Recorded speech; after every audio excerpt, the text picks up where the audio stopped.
This is a demonstration of the prototype application SetPad, a new sketch-based tool for exploring discrete math set problems. We will start with a simple example by sketching out a basic set expression. SetPad renders the recognized expression below the sketch in addition to its Venn diagram to the right as the expression is drawn. By simply touching any set, we see it marked in red in the Venn diagram, including more complex sub-expressions like A intersection B. If we sketch a new expression below, we can verify using the Venn diagram that the new expression is equal or not equal to the first. SetPad also allows direct manipulation of the expression by dragging a set or expression into another one. Here we see that by dragging set B into set C, we can enact the commutative law. However, if we try to drag into set A, there is no law that allows that transformation. By dragging back into set C, we can apply the commutative law property.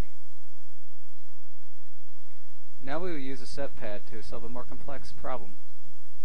Here we will use a tool to solve the following problem from arbitrarily chosen sets. We start by transforming this first sub-expression using the definition of relative complement, and similarly for the other side of the expression. Using the commutative laws, we can then rearrange the expression to put the complement of set A first in the expression, and likewise do for the other side. Now we can recognize we can use a distributive law to simplify the remaining expression.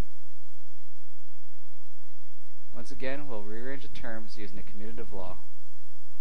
Lastly, we'll transform it back into a relative difference, thus concluding the proof. It's also important to be able to solve from the right-hand side of the equation. So let's do that now. We'll sketch the right-hand side, transform it using the definition of relative complement, and rearrange the terms using the commutative law. Now we can distribute the complement of set A over the expression. Again, we'll rearrange the terms using the commutative laws for both sides. Lastly, we'll transform them using the definition of relative complement to conclude the proof.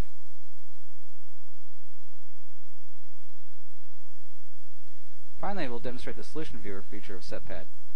The solution viewer window gives a high-level glimpse of the steps that students have attempted or are attempting for a given problem in real time. This can be used by both students and teachers alike, as students can see their own progress, and instructors can monitor the progress of the class and identify trouble areas. Here we see the steps that we just used to solve the previous problem with both branches, as well as what set laws were used to get to each step.